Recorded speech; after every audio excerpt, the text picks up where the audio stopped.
மசாலா ஐட்டம்லாம் நல்லா வறுத்து சுத்தமா நம்ம வீட்டுக்கு எப்படி செய்வோம் அதே மாதிரி நாங்க செஞ்சு எல்லாருக்கும் கொடுத்துட்டு இருக்கிறோம். நம்மளே வீட்டுல கெமிக்கல் எதுவுமே இல்லாம இயற்கையான ஒரு சோப்பு.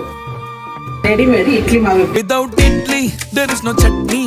முருங்கை பொடி, பிரண்டை பொடி, 500 சர்க்கரை இருந்தாலும் நார்மலுக்கு 100க்கு 100 கொண்டு வர்ற சர்க்கரை கண்ட்ரோல் பவுடர், நிறைய சத்துக்கள் நிறைந்த சத்து மாவு, செட்டிநாட்டு பிரியாணி மசாலா, பருப்பு பொடி, கருவேப்பிலை இட்லி பொடி, செட்டிநாட்டு சாம்பார் தூள், ரசப்பொடி, மாங்காய் ஊறுகாய், 12 விதமான மூலிகை சேர்த்து காய்ச்சி எடுத்த ஹேர் ஆயில், ஆவார அரப்பு பொடி. இந்த பொருள் எல்லாம் உங்களுக்கு வேணும்னா கீழே இருக்கிற வாட்ஸ்அப் நம்பருக்கு கேட்டு வாங்கிக்கோங்க.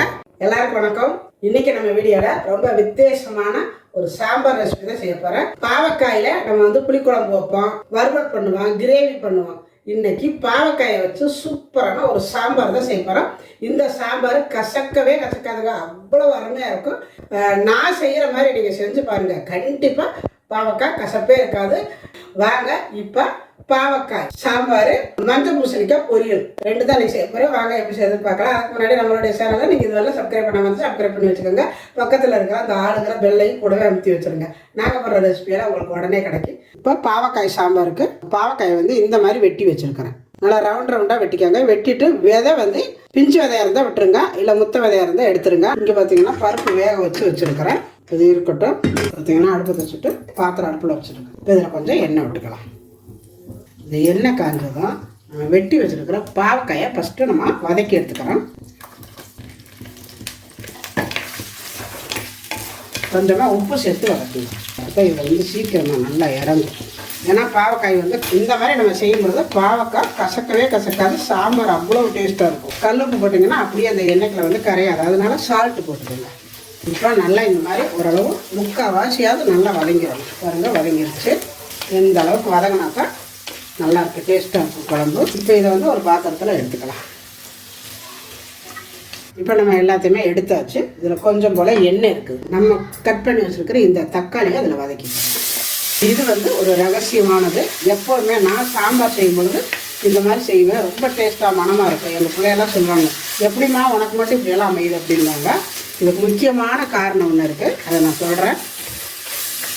இப்போ இதை ஃபஸ்ட்டு வதக்கிக்கலாம். பருப்பு மெயினாக இந்த பாவக்காய் சாம்பாருக்கு நல்லா கொலைய வேக வச்சிடாதீங்க. இந்த மாதிரி முக்கால் வேக்காட்டில் இருக்கணும். பாருங்கள் இப்படி இருக்கணும், கடந்தெல்லாம் விட்டுறாதீங்க. பாருங்கள் இந்த அளவு புளி எடுத்து ஊற வச்சுருக்கிறேன். நாங்கள் ஒரு 5 பேர் சாப்பிட்ற அளவுக்கு நான் வைக்கிறேன், 5-6 பேர் சாப்பிட்ற அளவுக்கு வைக்கிறேன். அதனால் இந்த அளவு புளி எடுத்து ஊற வச்சுருக்கிறேன். இப்போ இதை கரைச்சிக்கலாம். இப்போ தக்காளியை நல்லா அந்த எண்ணெய்க்கிலே வதக்கி விட்டுட்டு கொஞ்சமாக தண்ணி ஊற்றி வேக விட்டேன். பாருங்கள் நல்லா வெந்துருச்சு, ஓரளவு வெந்துருச்சு. இப்போ தூக்கி இந்த பருப்பில் ஊற்றிக்கலாம். நீங்கள் கேட்கலாம், எதுக்காக நீங்கள் தக்காளியை 2வது வதக்குறீங்க அப்படின்னு. இல்லை பருப்பு கூடையில் கூட நம்ம அந்த பருப்போடவே சேர்த்து தக்காளியை வேக வச்சிடலாம். ஆனால் பருப்பு கூட சேர்த்து தக்காளியை வேக வச்சிங்கன்னா சாம்பார் நல்லாவே இருக்காது. இன்னொன்று நம்ம தாளிக்கும் பொழுது வெங்காயம், சின்ன வெங்காயம் சேர்த்து சின்ன வெங்காயம் வதங்கினதுக்கப்புறம் தக்காளியை போடுவாங்க. தக்காளி போட்டு நல்லா வதக்கிட்டு அதுக்கப்புறம் என்னென்ன சேர்க்கணுமோ, கத்திரிக்காய் இருந்தால் கத்திரிக்காய் என்ன சேர்க்கணுமோ சேர்த்து வதக்கி பருப்பு தண்ணி தூக்கி ஊற்றுவாங்க. அதுவும் அவ்வளோ டேஸ்ட்டாக இருக்காது. நான் ஏன் அப்படி சொல்கிறேன்னா, தக்காளியை நல்லா வதக்கி அதில் கொட்டிட்டு சின்ன வெங்காயத்தை போட்டு நல்லா கருக வதக்கிடுங்க. வதக்கிட்டு இந்த பருப்பு தண்ணி காயெல்லாம் தூக்கி அதில் கொட்டி மறுபடியும் அந்த தூள் ஐட்டம்லாம் போட்டு கொதிக்க வச்சு பாருங்க, அவ்வளவு டேஸ்ட்டாக இருக்கும் அந்த சாம்பார்.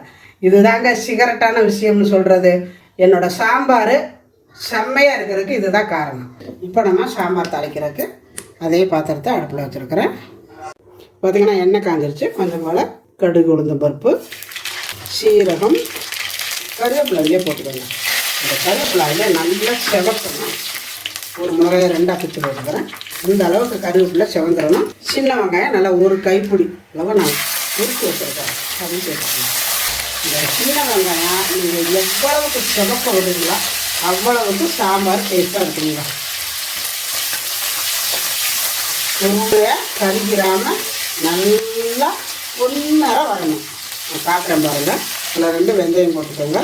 கொஞ்சமாக வறுத்து நுணுக்குனா பெருங்காயம் நான் சேர்த்துக்கிறேன். சாம்பார் தூளில் இருக்கும், இருந்தாலும் இந்த பாவக்காய்க்கு கொஞ்சம் கூடுதலாக போட்டிங்கன்னா நல்லா டேஸ்ட்டாக இருக்கும். மற்ற கத்திரிக்காய், முருங்கைக்காய்க்கெல்லாம் நம்ம சாம்பார் தூளில் இருக்கிற பெருங்காயமே போதும். பார்த்தீங்களா எவ்வளோ விலைக்கு இந்த சின்ன வெங்காயம் செவந்து நிற்கிதுன்னு. இப்படி தான் அங்கே இருக்கணும். நீங்கள் சாம்பாருக்கு, புளிக்குழம்புக்கு இந்த மாதிரி நீங்கள் வதக்கிடுங்க, அவ்வளவு டேஸ்ட்டாக இருக்கும் பாருங்கள். அதில் கருப்பு கருப்பாக இருக்குது பாருங்கள், பொண்ணாங்க அந்த மாதிரி இருக்கும். அதே மாதிரி இந்த கருகப்புள்ளையும் நல்லா முருகலாக வந்துடணும் அதில், அப்போ தான் டேஸ்ட்டாக இருக்கும். இந்த அளவுக்கு வந்ததுக்கப்புறம் நம்ம வதக்கி வச்சுருக்கிற இந்த பாவக்காய் ஒரு கிளறிட்டு உடனே தூக்கி நம்ம வேக வச்சுருக்கிற அந்த தக்காளி பருப்பு இதில் சேர்த்துக்கோங்க.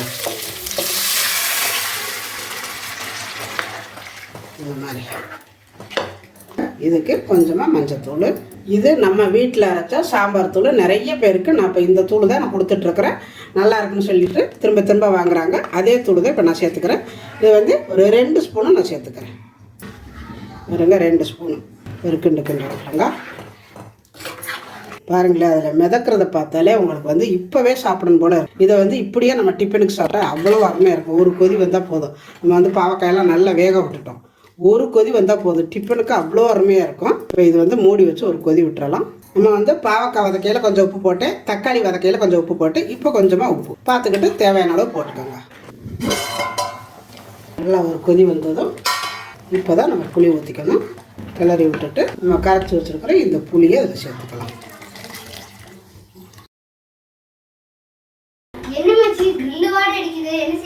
பாவக்காய் சாம்பார்டா. பாவக்காய் இவ்ளோ நல்ல வாடை. சூப்பரா இருக்கு மச்சி, வாசம் சூப்பரா இருக்கா? என்ன இது? சாம்பார், பாவக்காய் சாம்பார். பாவக்காய் சாம்பாரா? ஆமா, பாவக்காயில புளிக்குழம்பு, வறுவல், பொரியல் இந்த மாதிரி தான் செய்வோம். சாம்பார் பாரு இன்னைக்கு எப்படி இருக்கு பாரு. புதுசா வருவீங்க மச்சி. நல்லா இருக்கு. வாடே சூப்பரா இருக்கு மச்சி. அப்படியே சாப்பிட்டுட்டு இன்னும் டேஸ்ட் எப்படி இருக்குன்னு சொல்லு. அவ்வளவுதான், புளியெல்லாம் ஊற்றியாச்சு. 2 கொதி விட்டுறலாம். பாருங்க, நல்லா கொதிச்சிருச்சு. இதெல்லாம் கொத்தமல்லி தழை தூவி இறக்குனீங்கன்னா சூப்பரான பாவக்காய் சாம்பார் ரெடி. சாம்பார் இறக்கிட்டு அரசாணிக்காய் பொரியல் பண்ண போகிறேன். எண்ணெய் கலந்தது 2 வரமிளகாய் போட்டுக்கோங்க. அரசாணிக்காயெல்லாம் பச்சை மிளகாய் போடக்கூடாது, வரமிளகாய் போட்டிங்கன்னா தான் நல்லாயிருக்கும். கொஞ்சம் கடுகு உளுந்தம் பருப்பு, கொஞ்சமாக கடலை பருப்பு, நல்லா பொரிஞ்சது கருவேப்பிலை நல்லா இதில் வந்து வதக்கி வச்சுக்கோங்க. முருங்க வரணும். ஒரு 2 பெரிய வெங்காயம் கட் பண்ணி வச்சுருக்கிற அதை சேர்த்துக்கணும்.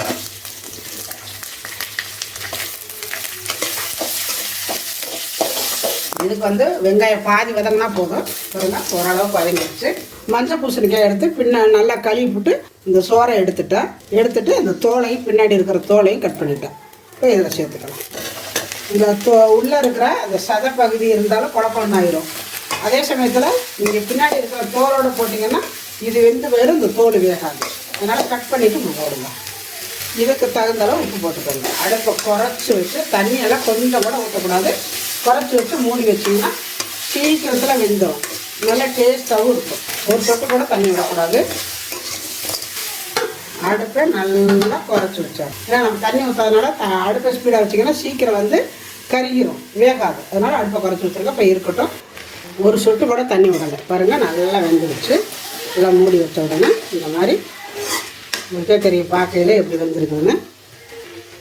சேர்த்துட்டு இறக்கிட்டிங்கன்னா செம்மையாக இருக்கும் இந்த பொரியல். பாவக்காய் சாம்பாருக்கும் இந்த மஞ்சள் பூசணிக்காய் பொரியல் செம்மையாக இருக்குங்க, சூப்பராக இருக்கும். இந்த பக்கம் பாருங்கள், சாம்பார் இப்படி இருக்குதுங்க. சாம்பார் வாசனை அப்படி இருக்குது. எங்கள் பிள்ளையெல்லாம் ஸ்கூலுக்கு கிளம்பிட்டாங்க. தீயாவும் அவங்க அம்மாவும் சாப்பிட்டுட்டு அப்போவே அவ்வளோ நல்லாயிருக்கு, வாசமாக இருக்குன்னாங்க. அவ்வளோ நல்லா இருக்குதுங்க. பாவக்காய் சாம்பார் கண்டிப்பாக ஒரு முறை நீங்கள் செஞ்சு பாருங்கள். கசக்கவே கசக்காது. அவ்வளோதான் ரெடி. இப்போ நல்லா சுட சுட சாதம் போட்டு வச்சுருக்கிறேன்.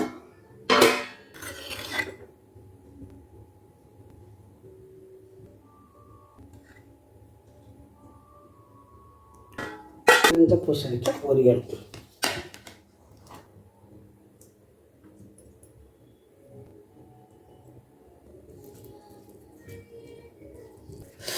நல்லா சுட சுட இந்த சாதத்துக்கும் இந்த குழம்புக்கு அவ்வளோ நல்லா இருக்குங்க, செம்மையாக இருக்கு.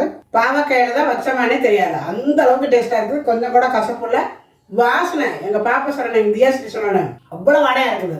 அதாவது கத்திரிக்காய் முருங்கைக்காய் போட்டு வச்சா அது ஒரு மாதிரி வாசனை இருக்கும். இந்த வாசனை பாவக்காய் வாசனை அது ஒரு மாதிரி டிஃப்ரென்ஸாக சூப்பராக இருக்குதுங்க. கண்டிப்பாக நீங்களும் செஞ்சு பாருங்கள். செஞ்சு பார்த்துட்டு எப்படி வந்து அப்படிங்கிறத கமெண்ட்டில் சொல்லுங்கள். இந்த வீடியோ பிடிச்சிருந்தா லைக் பண்ணுங்கள், ஷேர் பண்ணுங்கள், செட்டிநாடு சமையலுக்கு சப்ஸ்கிரைப் பண்ணுங்கள். நன்றி. வாழ்க வளமுடன்.